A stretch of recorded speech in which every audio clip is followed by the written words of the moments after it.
Commission Rayapati Shailaja గారు కూడా స్పందించారండి.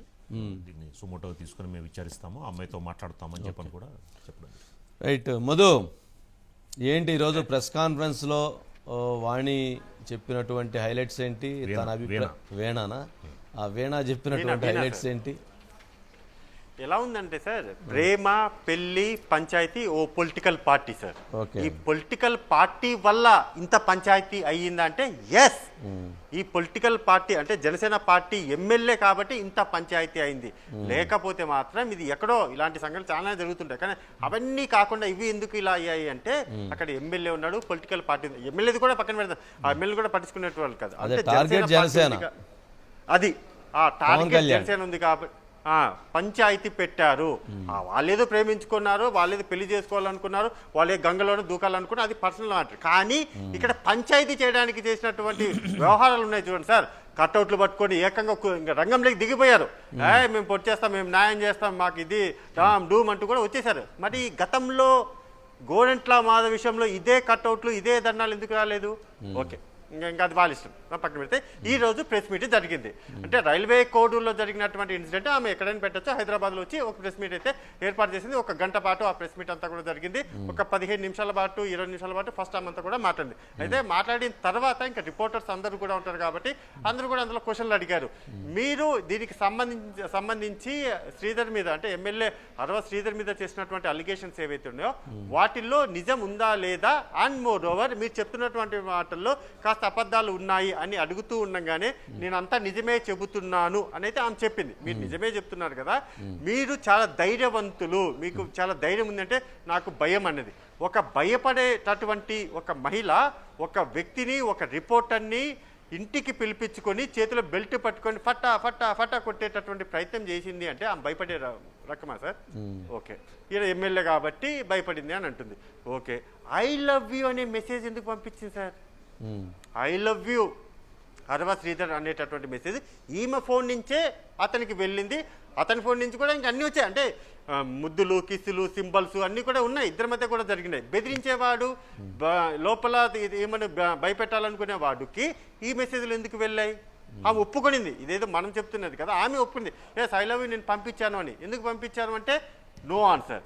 25 కోట్లకు సంబంధించినటువంటి మీ ఆడియో ఏదైతే ఉందో అది కాస్త బయటకు వచ్చింది అని అడిగినప్పుడు నేను కాదు అన్నది, అసలు నేను అడగలేదండి. ఆడియో అక్కడ బయటికి రివీల్ చేసిన తర్వాత సైలెన్స్ అయితే అయిపోయింది. అది నేను కాదేమో అని, అంటే కాదేమో కన్ఫర్మేషన్ చెప్పలేదు. మీరు కాదా అవునా అంటే మాత్రము కాదేమో అనేటటువంటి మాట వచ్చింది. ఇది ఒక వైపు జరుగుతూ ఉంటే మరోది కీలకంగా ఇప్పటి వరకు కూడా ఈ సార్ చెప్పు అంటే ఇప్పటి వరకు కూడా ఈ మొత్తం వ్యవహారంలో అరవ శ్రీధరే నిజంగానే పాపం ఈమెని లొంగ తీసుకున్నాడు, లేకపోతే ఈమెకు మాయమాటలు చెప్పాడు, పెళ్లి చేసుకుంటానన్నాడు, ఇవన్నీ కూడా చేస్తే ఆల్రెడీ అరవ శ్రీధర్ పెళ్లి కానటువంటి వ్యక్తి, ఈమె పెళ్ళై కొడుకున్నటువంటి మహిళ.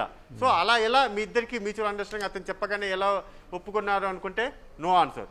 ఇదంతా కూడా పక్కన పెడితే 5 సార్లు అబార్షన్ జరిగింది, ఇంపాసిబుల్ సార్. 5 సార్లు అబార్షన్ చేయడం అనేది పెద్ద నేరం.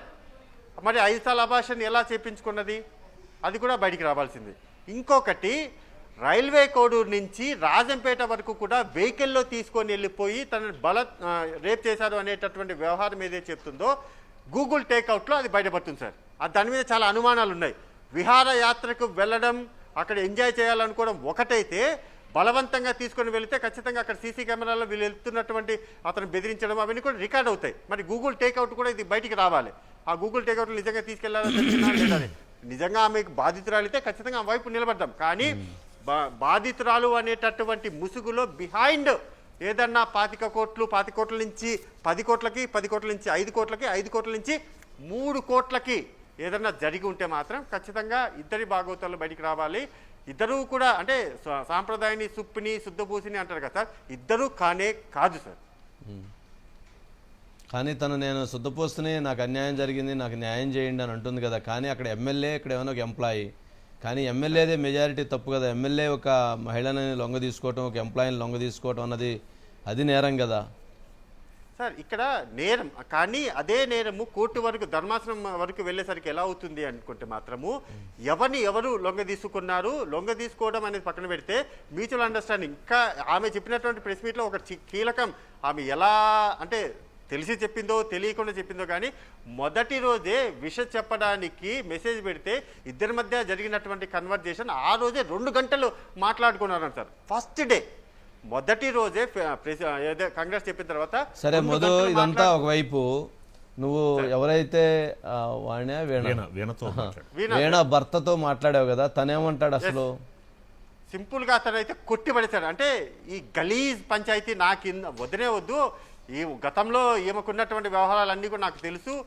నాకైతే ఒక ఫోన్ వచ్చింది, ఫోన్ చేసినట్టు అంటే అరవ శ్రీధర ఎమ్మెల్యే ఫోన్ అయితే చేశాడు, చేసి బెదిరింపులు అయితే చేయలేదు. అంటే ఇతను బెదిరించడాలు అవన్నీ అయితే జరగలేదు. మీరు విడిపోండి, విడాకులు తీసుకోండి, కావాల్సిందంతా కూడా నేను చేసి పెడతాను అనేటటువంటి విషయాన్ని ఇతనికి చెప్పాడు. ఇతను చెప్తే దానికి అప్పటికే ఇతనికి అనుమానం ఉంది ఏదో జరుగుతుంది అని. వెళ్ళి నిలదీశాడు. నిలదీసి ఏంటి ఇదంతా కూడా ఎలా ఎందుకు చేస్తున్నామంటే మా ఇష్టము అనే విధంగా కూడా రిప్లై రావడం. అంటే మా ఇష్టం అంటే మా ఇద్దరికి మ్యూచువల్ అండర్స్టాండింగ్తోనే వీఆర్ టుగెదర్ అనేలాగా ఉన్నాము అనే ఆన్సర్ రావడంతో ఇంకా నాకు వద్దనే వద్దు, నీతో పంచాయతీనే వద్దు అనుకొని అతను సైడ్ అయిపోయాడు సార్. అతను సైడ్ చేయలేదు, అతన్ని సైడ్ చేసేశారు.